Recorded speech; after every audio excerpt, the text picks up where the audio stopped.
Bom dia a todos. Eu sou a professora Valquíria Schlindwein, trabalho para a School de Farmácia da Universidade de Montfort.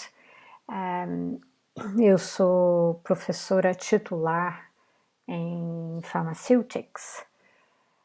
É um prazer estar aqui falando com vocês e agradeço muito a professora Bianca por ter me convidado a participar desse terceiro Pharmaceutical Connection Symposium com foco em Quality by Design e Continuous Manufacturing. Só para colocar vocês no mapa, situar vocês onde é que é Leicester, onde é que fica Leicester. Leicester fica mais ou menos a 160 quilômetros de Londres. Esse aqui é o nosso prédio, é o principal prédio da farmácia. A farmácia em Leicester é uma escola muito antiga, uma das mais antigas do UK, tem mais de 100 anos e o prédio é um prédio espetacular, um prédio muito antigo também, muito bonito, tem mais de 120 anos. É aqui que eu trabalho há mais de 25 anos. A agenda para hoje é dividida em duas partes. Eu vou dar uma pequena introdução, na realidade uma retrospectiva desde que eu comecei a trabalhar com QBD, e depois vou apresentar um exemplo, um case study que foi gerado como o outcome de um workshop que eu preparei em colaboração com o GSK em 2016. Esse case study mostrando como se usa uma fabricação contínua baseada em hot melt extrusion e usando um PAT inline que é baseado em UV-Vis spectroscopy. E o composto modelo, a droga modelo que a gente vai usar, que a gente usou, foi a piroxicana dissolvida em Collidone VA64. Bom, tudo começou no final de 2010, começo de 2011, eu tive um dinheiro da universidade, uma grant, que possibilitou a criação de um grupo com a indústria, liderado por mim, e esse grupo, a função desse grupo era ajudar a universidade, basicamente me ajudar a montar um curso de mestrado em Pharmaceutical Quality by Design. A GSK, Pfizer, a AstraZeneca foram essenciais nesse desenvolvimento dos cursos, e não só as grandes companhias farmacêuticas, mas também as companhias de equipamento, que produzem equipamento, as companhias que produzem recipientes também foram envolvidas. E não só esses contribuidores, mas também os regulators, o MHRA. Tivemos várias interações com o MHRA e eles também produziram conteúdo para o curso. Esse aqui é o meu laboratório. E estrategicamente eu decidi comprar uma extrusora como exemplo de aplicação de processos contínuos, e juntamente com a extrusora compramos um PAT baseado no UV-Vis spectroscopy. Bom, logo em seguida, quando os cursos foram validados, tinha dois cursos, um que é full-time e outro que é um part-time distance learning. Logo em seguida, recebemos uma quantidade grande de brasileiros, isso é parte do programa Ciências Sem Fronteiras. Na época de 2013 a 2014 ou 2015, recebemos, a universidade, como no geral, recebeu quase que 200 estudantes, e eu tive o prazer de trabalhar com alguns deles, mais especificamente os que trabalharam no meu laboratório. Mariana, Matheus, Vitor, Giovana, Pedro, Suzana, Rafaela foram os primeiros que chegaram aqui, e no total recebemos mais de 40 estudantes na escola de farmácia, e foi realmente um prazer, e meu laboratório mudou, transformou com a ajuda desses estudantes brilhantes que vieram com toda a energia para estudar Quality by Design em extrusão. Bom, logo depois disso, e mais adiante, em 2016, as atividades de melhora do laboratório continuaram e a GSK financiou o nosso primeiro workshop em Continuous Pharmaceutical Product Development. Gordon Millhead, naquela época era o vice-presidente da GSK em Aware, ele liderou essa iniciativa e juntamente com o Kendall Pitt, botamos um programa para esse workshop que durou 5 dias. Começamos na segunda-feira e terminamos na sexta-feira. O grupo foi escolhido a dedo, isso aí era uma coisa, um pré-requisito do Gordon. O critério era que o grupo deveria ser diverso, então ele recrutou alunos engenheiros, químicos, farmacêuticos, físicos, de background diferente, e essa era o task que eles tinham. Eles tinham que trabalhar em grupo de uma maneira colaborativa para desenvolver um extrudado em forma amorfa com beta solubility e usando hot melt extrusion como o processo principal. Então essa era a atividade. Segunda-feira, quando eles chegaram lá na De Montfort, eles tivemos algumas aulas pela manhã e a partir desse momento eles tinham que desenvolver esse produto sem muita informação de background. Então isso aí foi uma experiência fantástica, nunca vi nada igual. E a partir desse workshop a gente desenvolveu outros usando a mesma ideia e nessa época, em 2017, a Mariana já tinha voltado para fazer o doutorado, ela participou desse workshop que foi um pouquinho menor, mas com o mesmo foco de trabalhar com a indústria de uma maneira que a gente possa implementar as ideias do Quality by Design e Continuous Manufacture do jeito que a gente acha que tem que ser. Bom, depois disso, em 2017, recebi a visita da Bianca e da Flávia, professoras da UFRJ, e foi realmente um prazer trabalhar com essas duas pesquisadoras. Elas passaram um tempo na GSK e também comigo, e não foi só o programa científico e a colaboração científica que a gente desenvolveu, mas também compartilhando muitas das coisas pessoais que para mim são muito importantes. A minha paixão por fencing é uma delas e eu tive muito prazer de compartilhar isso com as duas. Foi muito legal. Bom, moving on, em 2018, finalmente consegui publicar o nosso primeiro livro, e isso foi com a ajuda do Mark Gibson. Mark trabalhou na AstraZeneca por muitos anos e depois de aposentado ele me ajudou a colocar toda a contribuição do pessoal da indústria nesse livro, e é o livro que a gente usa como o livro-texto para os nossos cursos de Quality by Design. Bom, passando now para a segunda parte da apresentação, essa apresentação é focada no paper que foi publicado em 2018 e outra vez aqui Mariana e o Juan foram cruciais na finalização desse paper, que começou com o workshop da GSK em 2016. So, esses resultados que eu vou apresentar aqui para vocês foram resultados que foram obtidos nessa semana de intensive work com aqueles 12 pessoas que vieram da GSK. E fiquei muito feliz que a gente conseguiu.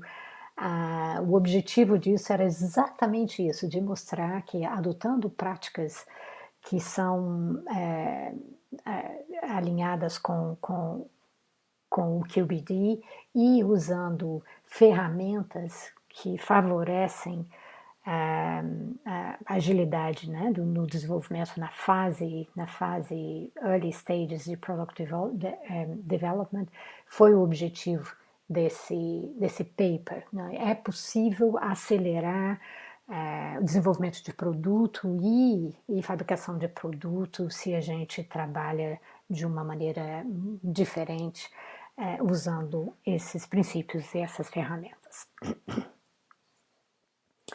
Então, o pessoal na segunda-feira, essas 12 pessoas que nunca tinham contrato umas com as outras e como eu já falei, com um background completamente diferente, e é isso que a gente deu para eles. Eu falo, olha, vocês estão trabalhando com uma droga que tem baixa solubilidade, o processo que eles vão usar é hot melt, com a intenção de melhorar a solubilidade dessa droga, e vocês têm que ter cuidado em identificar condições de processo e de formulação que vão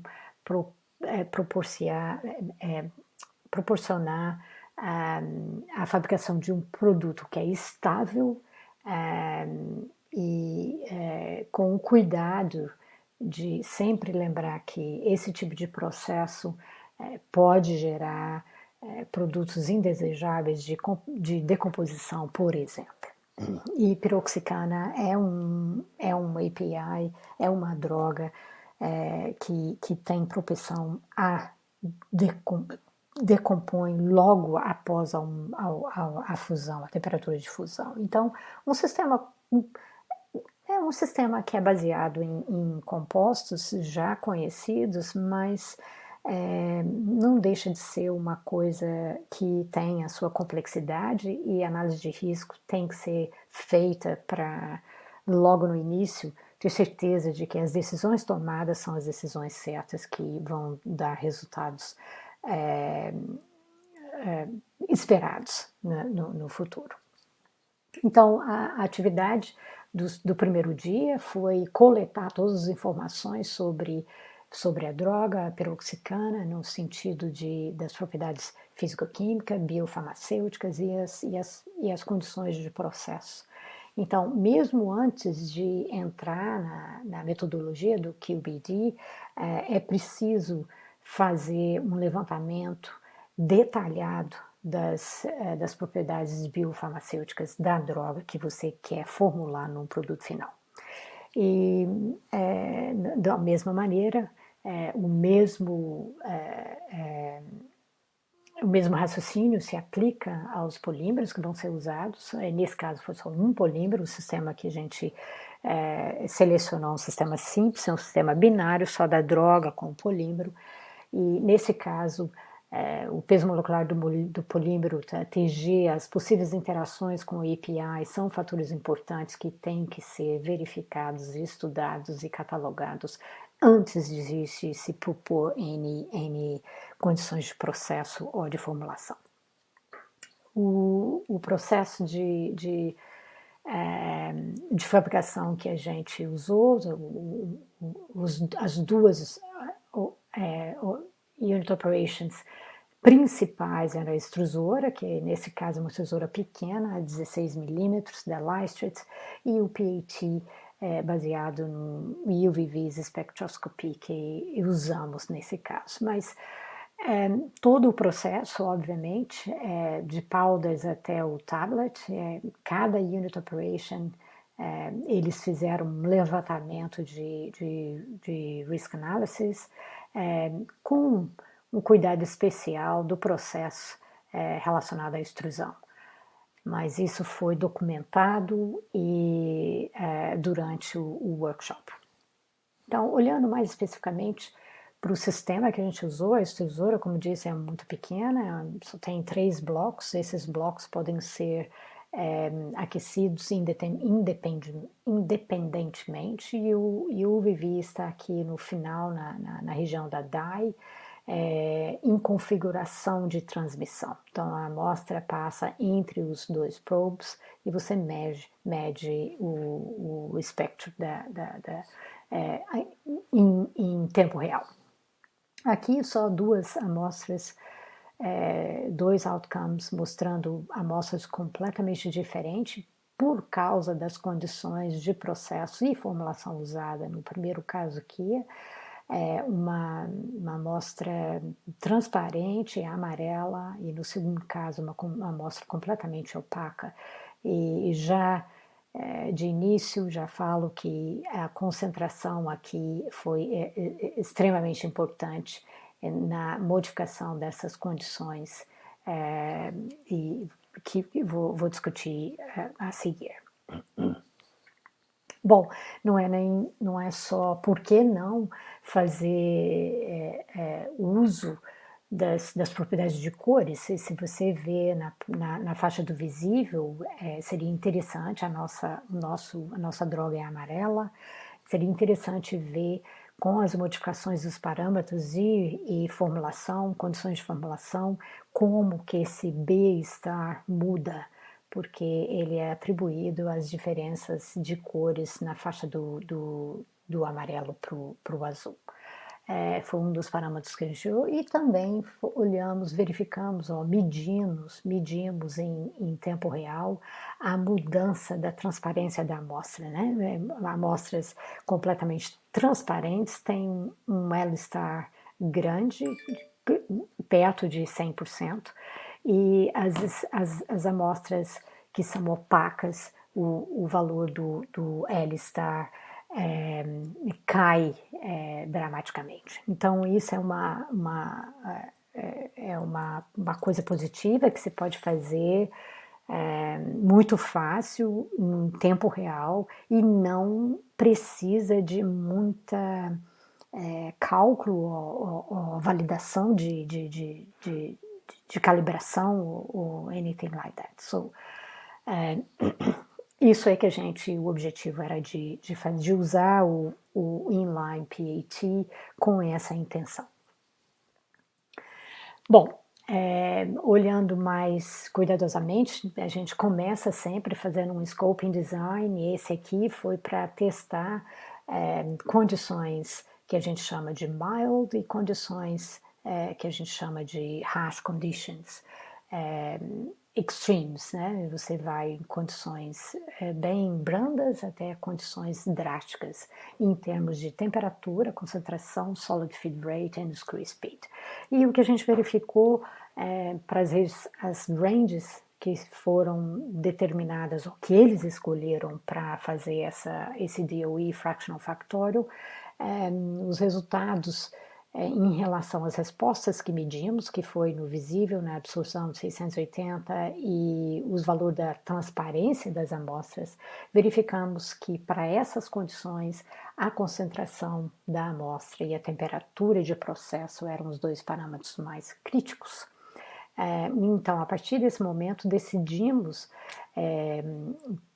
fixar os valores de screw speed e solid feed rate e fazer uma evaluation dos dois fatores que mostraram, a princípio, de ter um impacto maior nas respostas que estavam sendo medidas. Então, a segunda campanha de experimentação, de experimentos, foi baseada nesse DOE, que é um Central Composite, onde a gente variou a temperatura e a concentração em temperatura, agora numa temperatura muito mais apropriada, mais baixa, então evitando decomposição das amostras, mas com um aumento da concentração, a gente ainda estava verificando a presença de saturação, que é essas amostras aqui indicadas em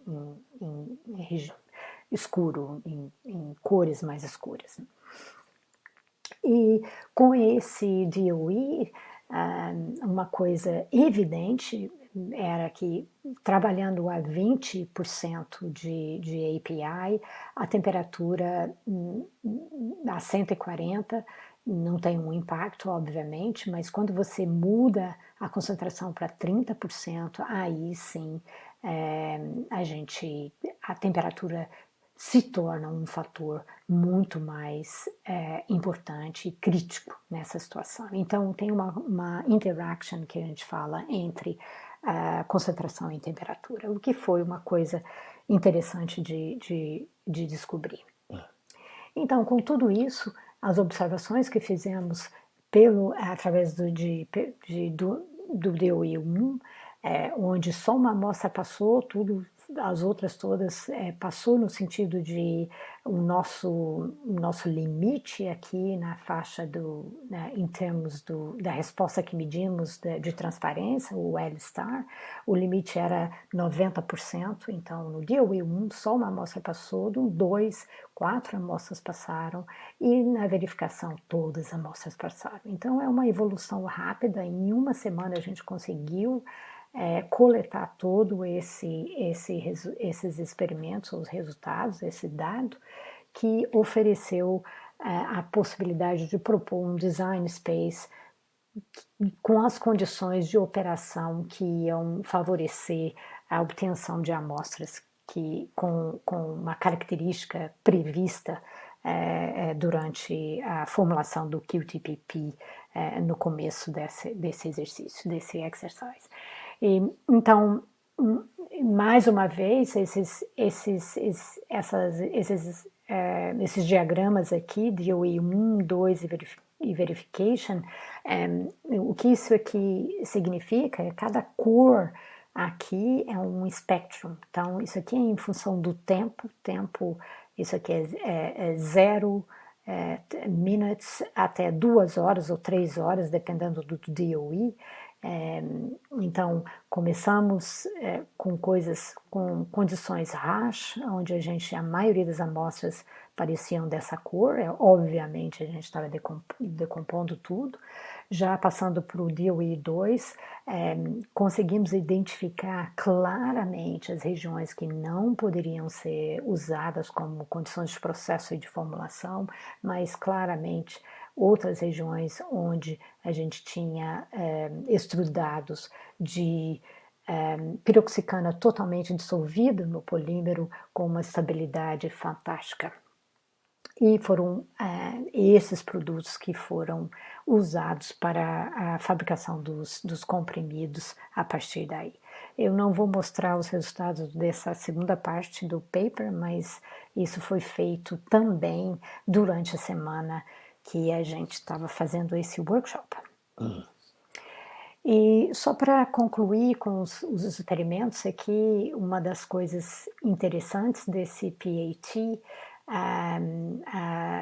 você pode identificar claramente o ponto de saturação, e nesse caso para piroxicana em colidon, se você aumenta a concentração de 15, 18, 20, 23, 25, claramente tem uma queda no valor do L-star próxima entre 20 e 23, que está atribuída à separação de fase. Não sei se dá para ver aqui no carrinho aqui, todas as amostras. Esse aqui é o polímero totalmente transparente. Assim que você aumenta a concentração, você consegue ver o ponto de saturação, as amostras mudando de completamente transparente para opaco. Então, é uma coisa absolutamente fantástica. E para finalizar, isso aqui foi só uma apresentação geral, só para dar um taste para vocês, adotando esses princípios de Quality by Design e num systematic approach. Claro que isso favorece o desenvolvimento de produtos de uma maneira muito mais eficiente, e se você puder acoplar adicionar o uso de ferramentas como inline PATs, obviamente isso também acelera todo o processo, e não só acelera, mas também permite a monitoração da qualidade do produto, e também, a gente não fez isso, mas a gente está fazendo agora, mudar de monitoração para controle.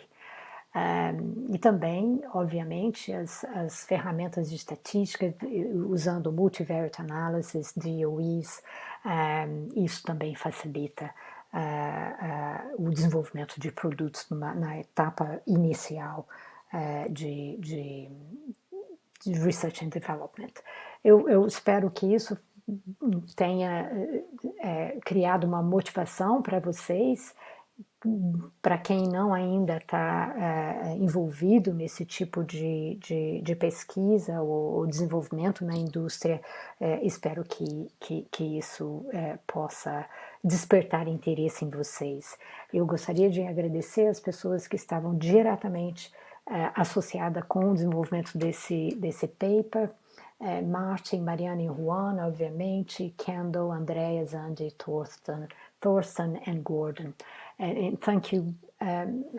Obrigado pela atenção de vocês e estou à disposição para qualquer colaboração ou possibilidade de interação com vocês no futuro, e meu e-mail está aqui. Obrigada mais uma vez e até breve.